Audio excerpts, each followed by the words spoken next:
How's the show been so far? Good? Off to a good start, day one. I'm telling you, it's a beautiful thing. Celebration of Creativation 2020. Okay, so we are going to talk about distress for the hour, and I'm going to talk about what's new, really. And I'll try to kind of touch base on the different mediums. The biggest one, of course, are distress embossing glazes. So these embossing glazes, they are embossing powders.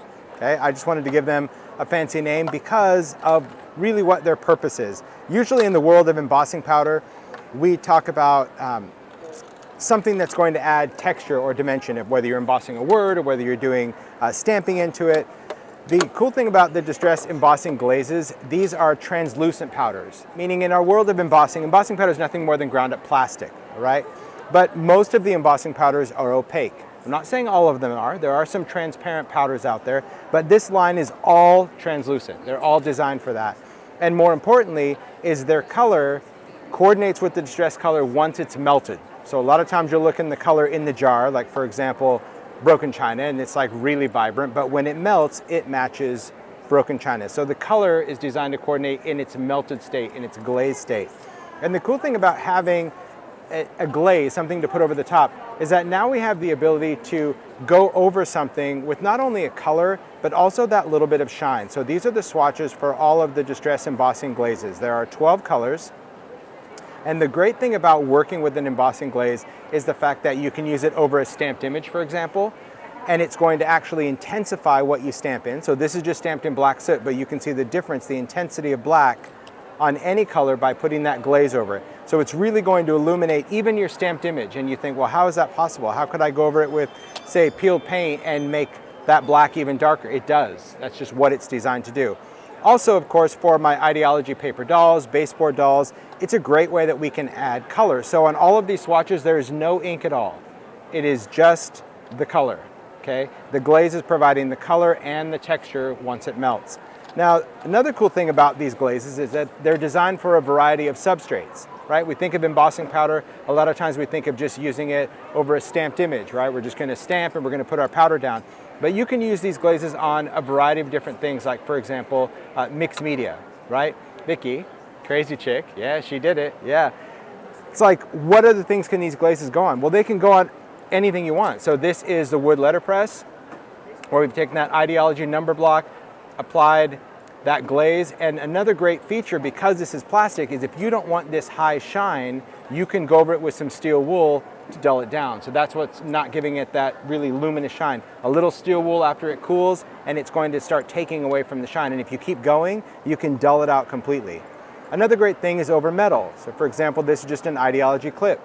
But look at how different it looks when you add some hickory smoke over it. Totally changes, giving it more of a galvanized look than just your regular metal. So whether you wanted to add it to your charms or embellishments or handles, anything like that, that is the benefit of now having a glaze. We have something to glaze. And when I say glaze, think of it like it's a top layer, like a glazed donut.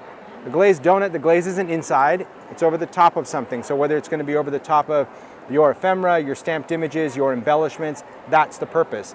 And another cool thing, because it is a color, it's a tint, it's going to also change how your backgrounds are. So whether we're working on an inked background or whether we're working on an oxide background, a glaze is going to give us a completely different effect than just clear embossing powder. Because you might be thinking, well, hello, Captain Obvious. I'll just take my clear embossing powder and I'll just do that and it'll glaze. Yeah, and that's what you're gonna get. Yeah, it's shiny, but it adds no depth. The glaze, because it has color, it's going to allow you to put it over the top. And because it's thin enough, once you emboss it, you can still go in and still create texture by wrinkling it up, adding some pliable factors. Now, when it comes to having some type of product like a glaze, embossing powder needs something to stick to, right? And there's different embossing inks. We've had distress embossing ink, people use Versamark. You can use anything that you want to emboss with the glaze. There's nothing special about that. So whatever you like to emboss with. But as a maker, I wanted different ways to apply my ink. So we came out with embossing pens. Now there's nothing special about these. So if you already have an embossing pen, bonus, use it, okay? You don't need the Distress brand. But the Distress embossing pen is nothing more than the embossing ink in a pen form. And you buy it in a 2-pack, there is a brush and a bullet. And I wanted something that's going to be very wet, very juicy, and that's what's going to allow me to add my ink to something like a paper doll to glaze. And I'm going to demo all this in just a minute. The other thing though that was important to me was being able to add a glaze to a large substrate, a piece of chipboard, a tag, a letterpress number, the background of a tag, an art journal, something like that. And that's really why I wanted to do a dabber. Now Ranger has an embossing dabber. Not a fan of it, to be honest, because it is that sponge top like a paint dabber, and that adds too much juice. The thing to understand about embossing ink, this is glycerin based. It's that, if you ever felt it, it's very oily, kind of sticky. If you get too much of this ink on a surface and you try to melt with your powder, especially mixed media, if that ink doesn't have a chance to evaporate or dry off, even though your powder melts, it's gonna slide right off, right? Been there, done that. So the dabber is the same ink that's in here, but it's just on a felt top, right? Just like what you would see with a stamp cleaner or a stain. And that felt top is everything, because if I go to apply it onto paper, I'm just getting a very, very light application of my embossing ink.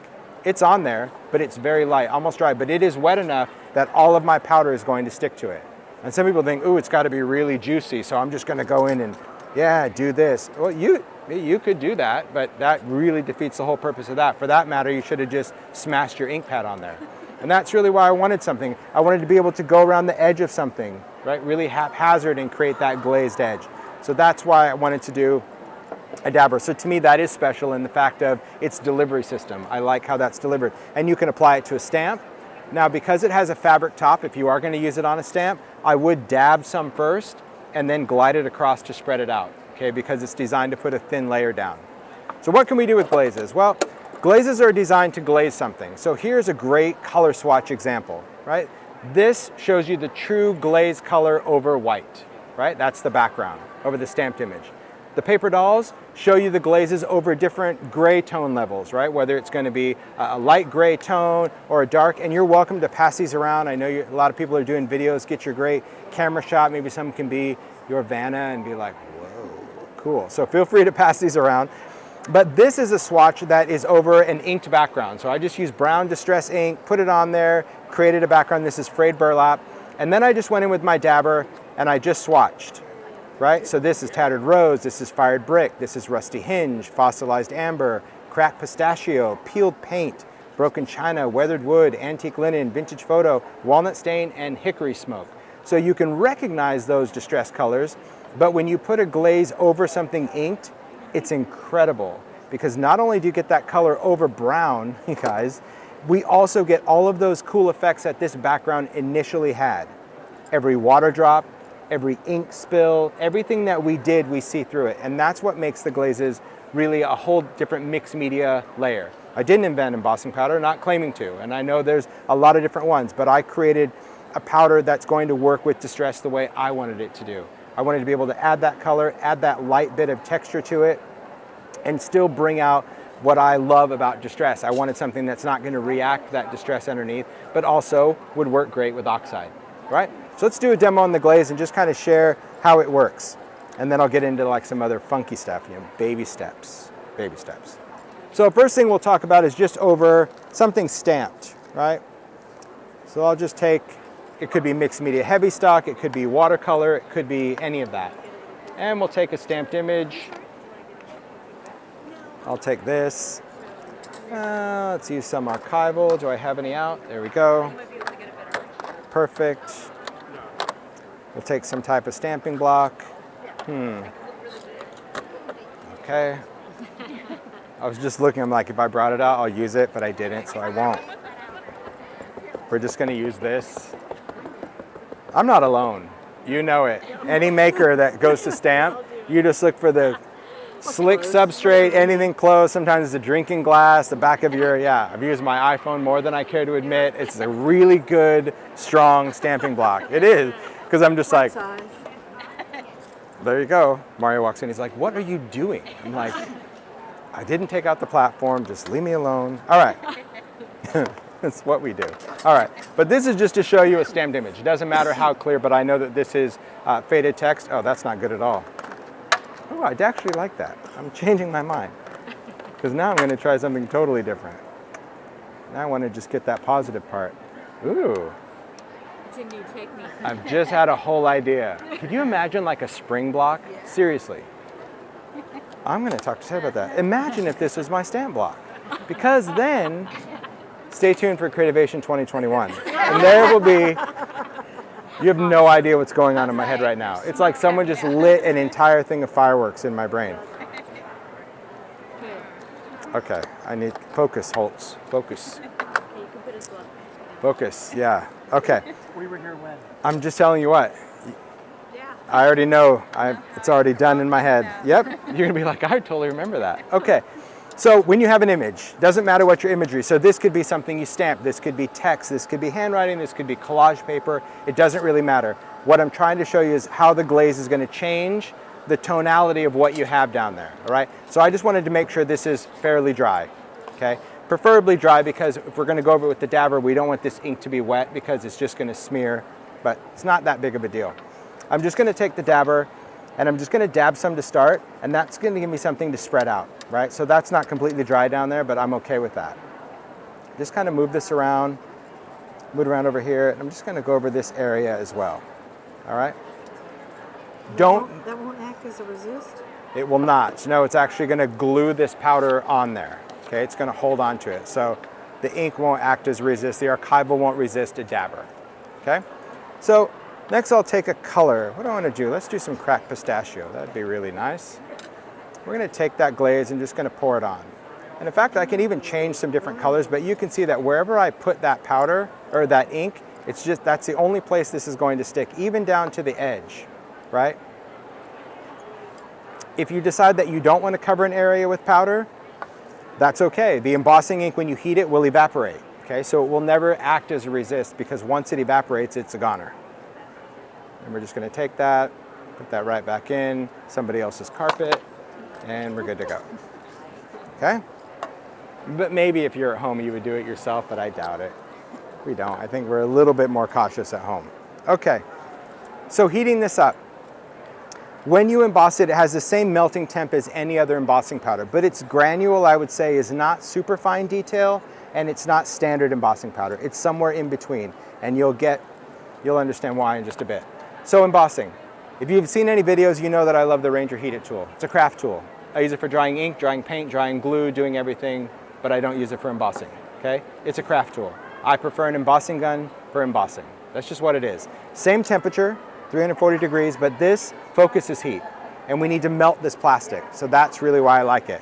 When you use an embossing gun, just heat it up. How do you know if it's heated up? Put your hand in front of it. If it's hot, you're good. But there are some tips when it comes to embossing. If you can hold your paper off of your work surface to heat it, it will emboss in half the time. Almost instantly, because your heat can pass through the paper, and that is what melts the powder. So in addition to holding this up, it's going to keep my paper pretty flat, right? If you have a tendency to emboss your card laying on a table, you'll notice that your card curls up on the end. And that's because heat rises. So if you have your paper down, the heat's going up somewhere, and that's what curls your card left to right. So I'm just gonna pass this through, just doing some sections, and I'll kind of hold this up as I see it. But you can see as it's melting, that black is becoming really intense. Right there. Look at that. It just like comes into focus. And I'm just kind of passing this around. There we go. Better light. Probably not for you guys, but way better for my eyes, because I can just see when it's melted. There we go. Just pass it around like scanning a barcode. Now that it's melted, now it would be a resist, right? So when this melts, this is going to allow me to go over it with ink or oxide or all sorts of things, which I will show you. All right, now when you get up to your hand, move your hand, okay? It's pretty simple, but sometimes we forget because we're so busy watching the magic melt. You laughed because you've done it. That's all I'm saying. You're not laughing at me, you're laughing with me, because you're like, I've totally been there, where you're so busy watching the magic melt and you just creep right up to your thumb and you're like, yeah, that's how it is. You're like, wait. All right, so now we have a glazed surface. So you can see that our imaging, especially here where I don't have any powder, see how much more intense, more black that is, because the color, regardless of the color you do, is really going to intensify what you have down there. There's other things we can do, and I'll start throwing in inks in a second. Let's take one of the Ideology dolls, or drop some tape. I can't use purple tape or green tape. I need black tape. All right. So we can take a doll, and the cool thing is that we can go from there to there just by using the glaze. We don't need any ink of any kind, and you can get as fancy as you want with this. You can certainly go in and do different colors and say, oh, I want the dress this color and the shirt that color and whatever. You have a brush and a bullet tip. I prefer, if I'm going to be painting or coloring, I like to use a brush, and for those that do a lot of handwriting or anything like that, you can also use this for brush lettering. And you can see, and I'll try to play to each camera. Can you see that shine? Tell me when you see the shine of the ink. Can you see it? Where I've just applied it. Can you see it? Oh, yeah. You get it? So when you apply that ink, because it's a clear ink, you'll see where it's wet. Can you see that shine? It's very, very shiny. It's a very wet pen. So you can see when that is going on a surface. Because it's clear, people are like, how do I know if it's on there? Do you have to use a pen? No, if you're really good with a dabber or you want to use a paintbrush and a re-inker or anything like that, you can. I just think that the purpose of the pen is to make it easy. Now, if you get this ink where you don't want it, I would suggest wiping it off before you apply the glaze, right? Because if you have to wipe off the ink and the powder, you'll get like a weird little buildup ring around it. We're just going to do the whole thing. I'm not going to make her face green. I will go over her belt though, why not? I'll probably use blue this time. And I'm just going to leave her little ruffle, her little collar alone. All right. So I'm just taking a look at this. This looks pretty good to me. You have plenty of open time for this. I would say 10, 15 minutes easy open time. And then we'll go in, add color. Pink dress, red dress, what color? Pink. It's Tattered Rose because I had to pick. That's all. And I do. I would have too, but I don't do that. Anytime I have a new product line, and this is completely true even when I did archivals, because I can't pick a favorite and I will always have regret, I take the palette, I sort it by group, and I pick, and you get what you get, and you don't throw a fit. And that's it. So I took all the pinks, and I'm like, the pink is? I'm like, Tattered Rose.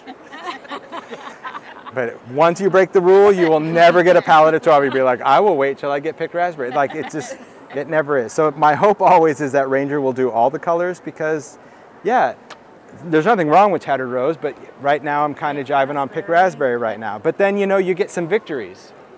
Yeah, I mean, this could have been Bundled Sage. Nothing against Bundled Sage, but it could have been. So when Pistachio came out, I'm all, yes, like, yeah, and it's the truth because that is how I do it. Because there's no way I can choose because I'll always say, I should have done that. I should have stuck with Tattered Rose. Because, you know what I mean? There's always going to be that project that a certain color would have been better for. So it's been what's worked for me all these years. Even when I did crayons, like, it was the same crazy thing. All right, now we're going to glaze this doll. So I just put it on, put the glaze on, and we're going to do this. And this is what I love about seeing those colors. And Tattered Rose, really, believe it or not, was a great color to choose because you get that vintage pink color, and you can see that it melts to that same color that our ink would have been. And it's quick. And it gives it that color, that glaze in just one step. So just that beautiful tinted photo. And again, if you didn't want it shiny, little steel wool, you would have been good. You could stamp on this, you can do rub-ons on that. You can do a lot of other cool things with it. So another benefit to working with these glazes is, of course, using it with distress. After all, that's what it's all about. And using it on a background, you can do a lot of really cool things. For example, if you have an inked background. Now, you can take the glazes and you could stamp in a color or clear. Doesn't really matter. So remember, if you introduce, we have a background, and if I introduced a color ink, so for example, if I stamped it in weathered wood, which is a kind of a gray blue, and then glazed it with cracked pistachio, it's going to give me a different tone than if I just use clear with cracked pistachio. So when you start playing around, even if you're one of those people that like ink up a stamp in different colors, your glazes will react that way as well. So I think the limit of how you do this is limitless depending on how many colors you want to incorporate. But let's say we just had a background, and you know when it comes to working with backgrounds, I love that splattery mess. I love that whole look of things. So I could take something like this. Maybe we're going to take a little bit of broken china because I want to add some of that. I'll have my paper. And I'm going to take my background, and I'm just going to take my water, and I'm just going to add some drips of water. The beauty of this is we can go in and emboss with water, okay? So because the texture of the powder, we can take some water and it will stick exactly where we sprayed. So if we didn't want to splatter, if we wanted it to be a little bit more intense, we could have flicked water on for bigger drops, and then we just emboss it. So anything that you do in water, whether you mist through a stencil, whether you do anything like that, we can emboss with this glaze because it's not really coarse like regular embossing powder. It's kind of that in between. But how cool is that, embossing with water? Like, shut up. Duh. Yeah, I know, right? So taking a water brush or taking anything like that, you just get a whole different random pattern, a whole light speckle look. Now it takes a little bit longer to melt because what we have to do now is dry the water before the plastic melts. Does that make sense? So it takes a little bit longer, but not enough. I mean, not enough to pack a snack. So, you know, sometimes you have to emboss and it's like, I should have packed a snack for this one. Can you layer these? Absolutely. Can you mix your colors? Absolutely. The benefit of working with a glaze is the fact that you're only as good as your next layer. Putting on another color is going to change whatever is down before. It's not designed to add any significant texture other than that thin embossing. And you can see that down here, still not melted, right? That light color, because it hasn't gone to that translucent glaze. There we go. But what I love about this effect is that you truly get that splash, that splatter that you could never achieve with ink. If you had a splatter stamp, well then winner, winner. But just doing that with water is going to give me some really cool texture, some cool random background. Now, speaking of texture, in addition to these wonderful glazes being perfect for applying to a background or stamps or water, we can also add it with texture. So Ranger has had some very cool textural products in their line for a long time, and people that use a lot of distress products use those other texture products, and in the end user game, there's a disconnect. You know, it's like I use Ranger texture paste with distress this, and they're like, well, what is the paste you use with distress? And it's like, well, it's the Ranger one. So Ranger is very good at kind of listening to the people, right? Listening to the makers that use it, and whenever we recognize a disconnect, they're very cool about saying, okay, let's make sense. So I've introduced some new mediums which aren't new in the sense of new to the industry, but new to distress. So texture paste, both in matte and crackle, have been part of the Ranger line, and they still are, but they're also part of the distress line now. It's exactly the same product. I just chose to do mine in smaller jars because I think in today's mixed media world, yeah, people that want like big jars of stuff, it just dries out before you get a chance to use it all. I mean, unless you're a professional artist and that's all you do, it's just what it is. Because when you use a big jar, it's like, ooh, it's a better value. Is it? When you're throwing half of it away, is it? So that lower profile jar is just going to allow me to just, I think, use more and less air. So the texture paste, what makes it so unique is that it's a fluffy texture that when it dries is completely inkable. Okay? You could tint it beforehand. You could certainly go in and mix it with a palette knife and a re-inker or paint, and you can make it a color. But I love this texture paste that when it dries, I could go with watercolor, oxide, spray stain, anything, and my color will soak into this the same way it would with paper. I could add my water flicks, I could do anything I want, and this is basically like paper. That's what I love about it. Crackle, for those of you that are crack challenged, this has been the best crackle product. We laugh because we are all crack challenged. You know, there's been a lot of crackle products. There's been Distress Crackle Paint and Crazing and Rock Candy, and it's like, oh, I can never get it to work. This one is foolproof. Like, the cool thing about a texture paste is when you put it on, it creates a nice crackle. It has a great adhesion property.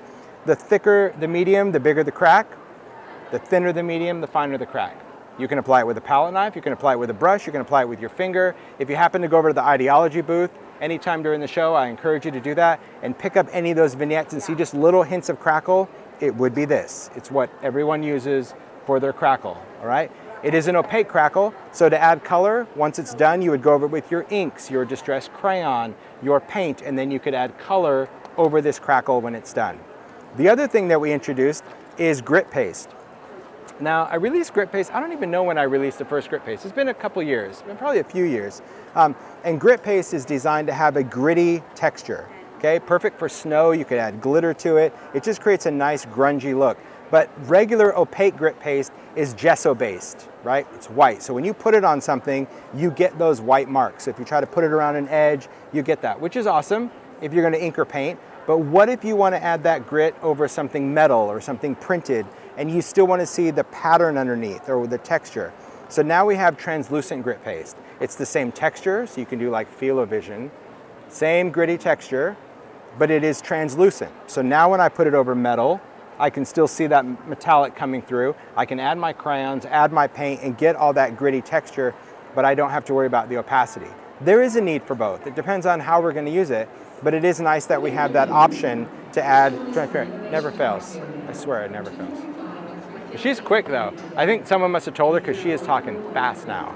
Yeah, this morning she was a little, she's a little calm.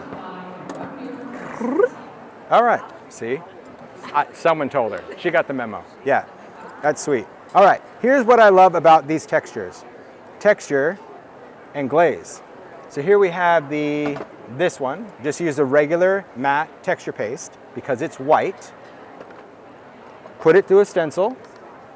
Then I took my glazes, and while this paste is wet, take a little pinch of this color, a little pinch of that color, a little pinch of this color, and we did painting with powder, right? Meaning when I put this on, I did little colors, and when you paint with powder, the trick is to not put your powder and do this, because it'll take whatever color is here and cover it. It's about putting the powders on and do the dance. So I'll show you that. I'll show you how cool that is to do. Then we go in and emboss it. So I'm gonna grab a palette knife. I took one out, but I can't find it already. Story of my life. I'll take a stencil, same thing. Don't know where they are. I'll find one. All right, and we're gonna do some paste. Let's see what kind of stencil I want. What did Ted give me? Ooh, bubbles. Ooh, tangled. They're all good.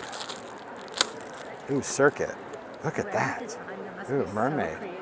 I don't know, he's just this crazy guy that loves to push the limits. Because I'm like, how much detail can we cut in a stencil at one time? They do good though. All right, we're gonna take a stencil and we're gonna take some paste. Now, of course, we could do this over an inked background, but I'm just gonna show you what it looks like over whatever I take out of my pile of good. Ooh, that's a good one. Ooh, that'll be good. It'll be like molten bubbly. Yeah, okay. So when we do some paste, when you work on the media mat, messy media, non-stick, right? Because it'll just wipe right off. Then you're just gonna place this down, pick this up from the back, okay? Now, if you wanna tape things down, you can. I don't need to for this one, but I'm just gonna go from the back and I'm just gonna smear some of this through. It's kind of wet, kind of whipped creamy kind of stuff. And you just wanna be able to see your stencil design before the dismount, right? You put too much on there, you pick this up, it's just gonna fall into your design, right? So we're just gonna take that. I'm gonna place this in water. I have just a little container of just disgusting water down there, but that's all it takes. We're gonna put this back. And your texture paste will thicken up, and that's okay, as long as it's not completely rock hard. If you have mediums that thicken up, I suggest using Distress Refresher, okay? It's a resin, so instead of adding water, because water will just evaporate, the same refresher I use on an ink pad, you can use for any water-based medium, right? So we can put it in our pastes, our paints, or anything like that. Just a little spray, stir it up, and it will pretty much come back to life. All right, so while this is wet, I'm gonna take a glaze. I'm gonna do a little bit of fired brick. Good. Kind of like a cooking show, right? We'll use a little fossilized amber. So obviously, once you do this, you have a party mix, you know. So you can either save it or just chuck it in the name of art. Well, let's do some weathered wood. I don't know how well that's gonna work, but we might get a little purpley vibe going on. All right. And then what I'm going to do is I'm just gonna do the dance.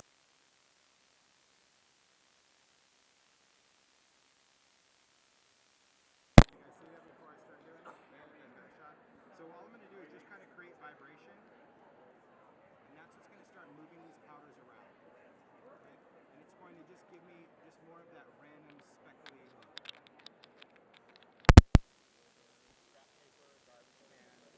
Whatever.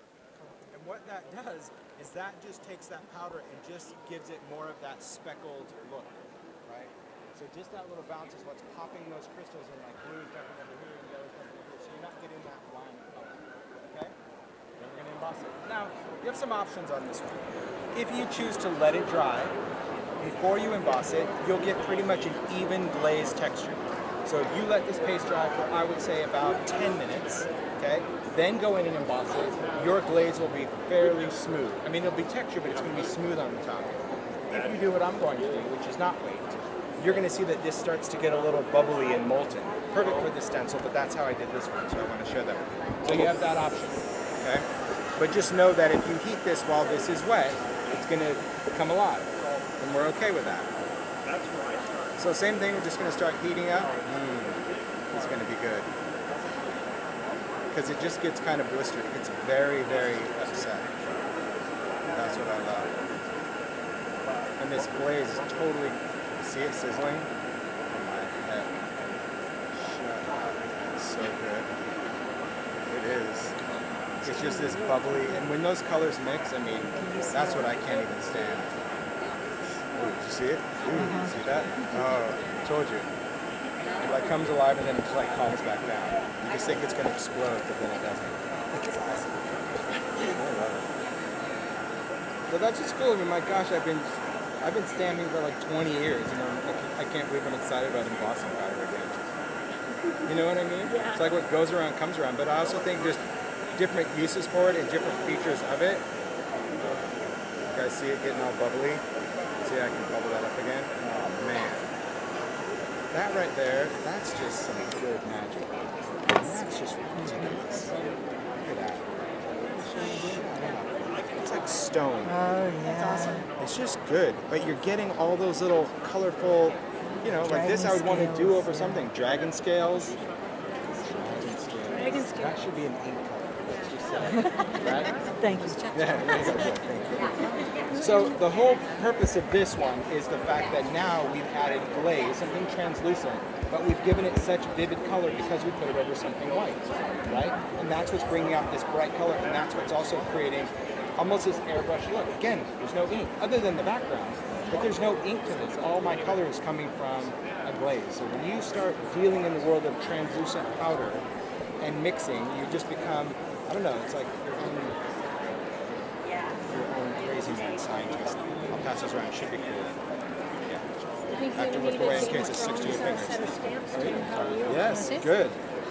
I know, a whole dragon set. A whole little dragon set. Yeah. So some other things that we can do, just to talk you through the whole distress line, is we have some other things. In addition to the mediums, we also introduced a new substrate, and that is paper. Because as mixed media people, you can never have too much paper, right? It could be ephemera, it could be collage paper, it could be chipboard. For me, I wanted to do a cracked leather cardstock. I've done a lot of different cardstocks. I've done watercolor cardstock, wood grain cardstock, mixed media. How are you? Mixed media cardstock, all sorts of things. And I wanted to do something that had a leathery texture, but that wasn't leathery. So cracked leather is that texture of cracked leather in a white cardstock. 111 pound, it's a little bit lighter than our watercolor cardstock, smooth on the back. But the great thing is that when you add ink or paint, I mean, it looks like cracked leather. So this could go onto a box, this could go onto a journal, this could go onto a planner. You can punch through it, you can die cut. It's just cardstock. So when you work with it, you have some options. We can use our distress ink over the top of it. Yes. We can blend with a blending brush. We can use our crayon. We can use sprays. And all of our color really gets impacted by that texture. So I'll take, Sharon, give me a pencil. Got it? Yes, of course. Are you going to be doing the distress oxides and little people? There are no immediate plans. They've been working on it since oxide came out, but they're not stable in this size.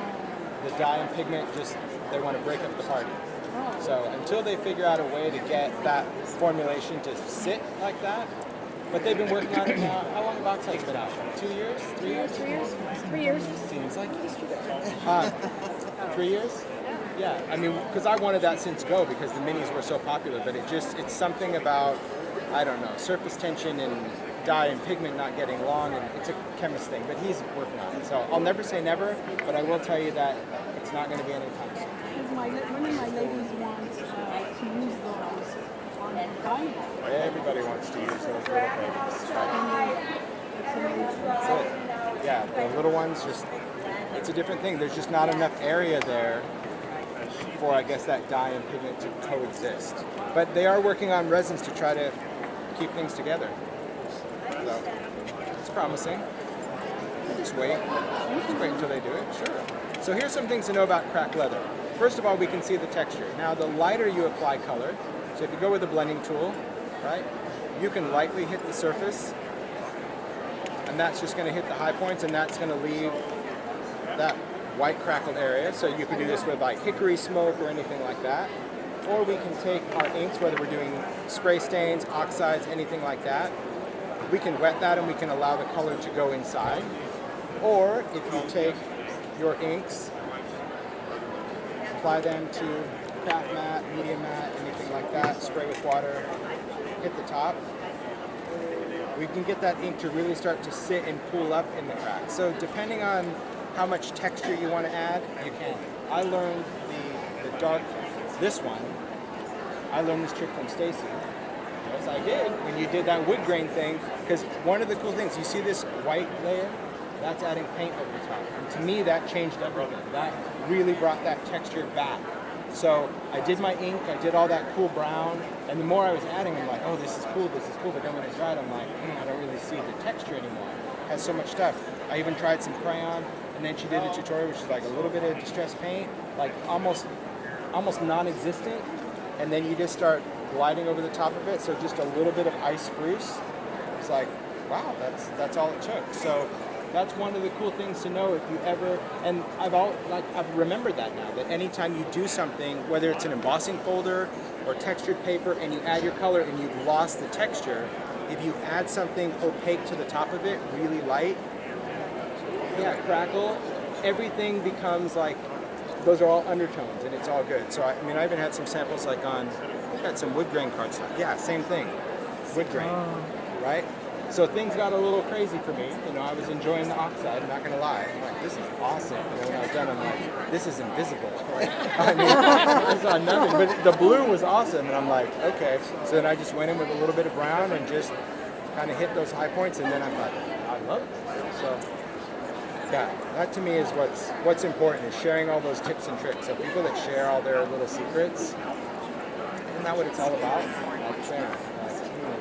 I'd love to tell you how I did it. That's a cool thing. So those are the glazes, those are the pastes, those are the papers.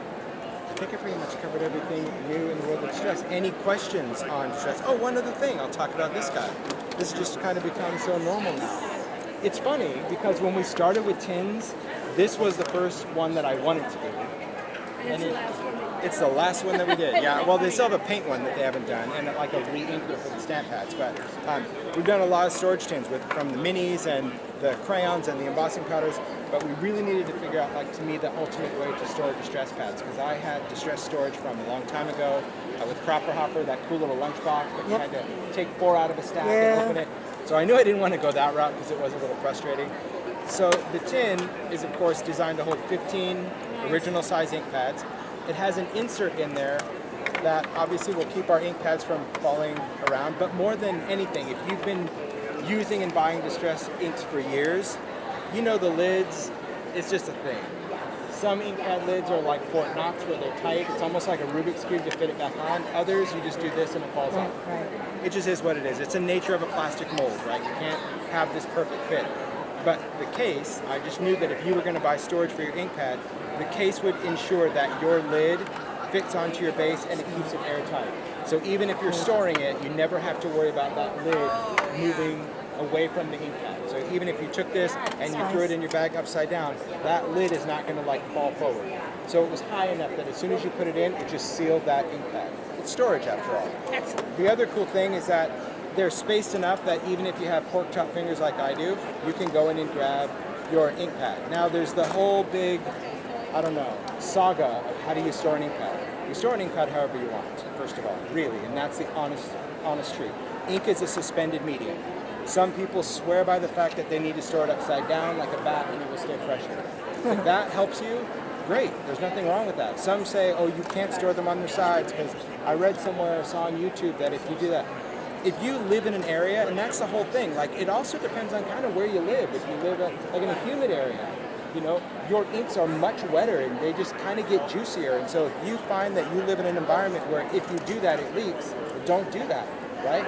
But I live in Arizona, I live here, and I have no issues with that. So whatever works for you, do it. But the case will allow you to also do that. You can close it and store it this way. They'll be right side up. If you don't like that, take out the insert, flip it over, pop it back in the tin, and now your ink pads will be upside down, right? Or if you want to do this, these tins were designed to stack. So none of our other tins are stackable, but this has a ridge on the top and a ring on the bottom. So you can actually lock them together, so if you're going to stack them on a shelf, they won't play Jenga and fall off the shelf, right? So definitely put some thought into this, but this one had to be perfect, and so in order to make this perfect, obviously we need to do all these other things. Story of the designer life. But yeah, that's another exciting thing in the world of distress is the new storage tin, because let's face it, we all need a place to put our collection. Look at it, talk to it. Yeah, and I really use the tins. I work at home, I store in something different. I have like an old hardware scanner, and that's where my studio stuff is. But I still have a set of tins because if I'm going to travel, if I want to work on stuff, there's nothing wrong with having a tin to say, okay, I'm going to take 15 colors that I'm going to use, even mix dye and oxide, and then take it with you. So you don't have to bring your whole craft in with you either. So that is what we have new at Creativation in the world of distress. Pretty cool, right? Yeah. Who knew that like an embossing glaze would be so awesome, but then when you see it, like, dang, that was actually pretty. Yeah, it is. And the powders and really just the effect of it. Like I said, you know, I know that people have done embossing powders, and there's a lot of great embossing powders out there, even like mixed media powders. This isn't one of those. I just wanted like a way that we could add color and a little shine in one pass. Right? And then of course I wanted to be able to do it the way I would distress, like adding some water or, you know, by intermixing with some paste or adding it over all the cool ideology. I mean, to see a piece of metal go from that to that, Kind of cool. that's pretty awesome. Yep. Yeah. Yep. And that's a great way that we can get more out of, out of what we have. So anyway, I will clean up. How do we do on time? 41 minutes. Good. Thank you guys very much. Thank you. Thank you. I appreciate that. All right, any questions? No other questions? Okay, well, you don't have a question, I'm going to show you something. Because you know me. Tim has time to flap. Mark's like, I know never to shut off the camera. Because as soon as I do, you will just keep talking. All right, so what happens if you've already glazed something and you decide that you want to add something to it? Okay? Because it's embossing glaze, I just said that glaze was like the donut, it goes on top. But sometimes you may do this and go, I wish I would have, right? I'm that person. Oh, I wish I would have done that. All right, let me just show you some cool things that we can do. So if I take my Distress ink and I ink over the glaze, it will be a resist, which is what it is. This is plastic, it's not going to take ink. But that's because this is an ink. What if it was an oxide? An oxide is a dye and pigment, right? So now we're dealing with something opaque. An oxide's going to be, well, really, really good. So I'll take some colors of oxide, maybe we'll take a little bit of peacock feather, we'll snap some of that down. I don't want old paper. Let's go a little brown. That makes me happy. All right, we'll do a little broken pan as well. Just going to add some color. All right, just going to add a little bit of water to that. Now I'm just going to start adding some layers. And my oxide will start to sit over the top of it. And we have a couple of options. So this was just wet, just to show you. Because I'm going to wipe this off. It's also a cool creative, like a dry erase brush. All right. So when this was wet, you saw what happened to the ink. Do you guys see what happened to the ink? What happened to the ink? It just beads up, right? Because it's water on plastic. It's like water on cars, right?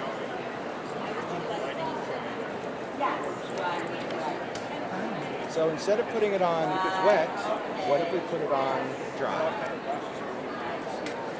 So what if we take a color, I don't have to do all the colors, and wet would have dried. So if I would have just kept through the process, those drips would have dried. It would always wipe off. So even once it dries, but it would have to be wet to wipe off. It would stay, yeah, unless you like licked it. Right. Which we hope most people don't do, but they could. But look what happens when I go over it dry. Dry is changing. Dry is changing the whole look of this now, right? So if I wanted to just go with colors, I'm a double dipper, so don't freak, but just adding some color is actually changing the tonality of this glaze. Now if I go over it and wet it, okay, it's going to be different. It's not going to beat up the way it did before. It's going to start oxidizing the way we know things to oxidize. Now also notice I've gone from an embossing gun to a heat tool. Because I'm not embossing, now I'm drying. Will this eventually remelt that? Yeah, it's going to be a while, so I'm not worried. So I know my ink's going to be dry before my powder melts, but look at how that just changed it. Look at that cool texture under the texture. And the oxide, because that oxide has that dye and pigment, it's starting to dull making that even better. that shine, right? Because that pigment is almost, a lot of people refer to oxides as kind of that chalky ink. So that chalky finish over that oxide is really dulling it down, and you could just keep going. You can just keep adding. Remember, the more water we add over oxide, the more it will continue to oxidize. We can create kind of some drips. But that's just to show you, see how that just dripped through there? Yeah. Because we have glaze under there. Like, that would have never shown up if it was ink. That bright color would have never shown up under there. But this is to show you that how you apply a medium is also everything. They're like, do oxides work? Well, yeah, but an oxide spray? No, because it goes on wet and it's just going to beat up over the plastic. But an oxide ink pad, blended? Yeah. And then could you wet it? Yeah. So it's always hard questions to answer, especially during live. They're like, will it work on this? I'm like, in the right environment, with the right tools and the right layers, it could work. But normally, probably not. Take a look at that. Over a glaze. That's just awesome. And we could still stamp over this. We could still do rubs. We can do all sorts of things. So, the moral of the story is when it comes to glazes, yeah, we can take our purest form of just clear and color, but adding texture, sprinkling colors, putting it over something with ink, and the sky's the limit. So now I will keep on. Thanks, you guys. Thank Hope you very enjoyed. much. Thanks. Lends itself to playing really well.